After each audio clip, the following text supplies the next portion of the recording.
not living in a fucking suburban No, community. there's probably some that are like that. Yeah, I don't think so. I think when it comes, we're going to embrace it.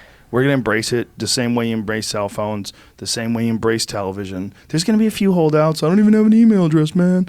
There's a few and far between. Good luck with that, fuckface. Go move to the woods, Ted Kaczynski. Yeah, Go live in a I was cabin. just going to throw Ted Kaczynski Oh, in man. there. Ted Kaczynski was right. This is something that I think about sometimes when I get really high. That Ted Kaczynski was a part of the Harvard LSD studies. This has been proven. Ted Kaczynski, they cooked his fucking brain when he was at Harvard. And then when he went over to Berkeley and became a professor, his goal was to make enough money so that he could implement this program and live in the woods and then write his manifesto and start killing people that were involved in propagating technology. He was expunged from the Harvard logs, by the way. This is something my friend just called me about. So there's like this private library, and they used to print people's names whenever they were part of a university, and he was one of a handful of people that were expunged from it. I want to jump back to the one thing, Joe. I want to be very careful with that word conspiracy theorist. What I was saying to you was we terraform our Earth, right? We terraform, we change the environment, we do all this innovation.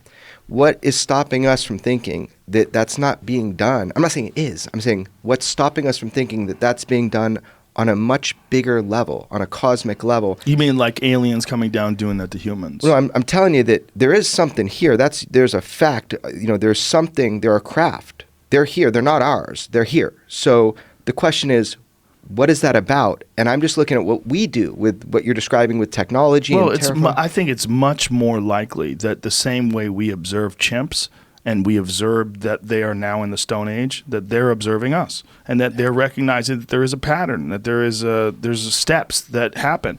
I mean, Carl Sagan talked about the different levels of civilization, and that that if we don't get past certain levels, we're never going to reach this. Right. I mean, we're a in type this, 1 civilization. Yeah. We're going to stay type 0. Well, yeah. we're in this warring, polluting, pillaging. We're awesome. Civilization. Humans are awesome. I mean, we're awesome in a lot of ways, But in that way, we're not. Well, yeah, we're children that have immense power that we didn't really. The other thing is you're using the immense power that other people have created, right? I mean, even when you're driving a car and you're stomping on the gas, like, woo, you didn't invent the fucking engine. You didn't invent tires. There's all these things that were involved in the creation of this thing that is really outside of your grasp of understanding, but yet you have the ability to use it. Like a person with a gun. I'm just going to bang, bang, bang people. You didn't invent a gun.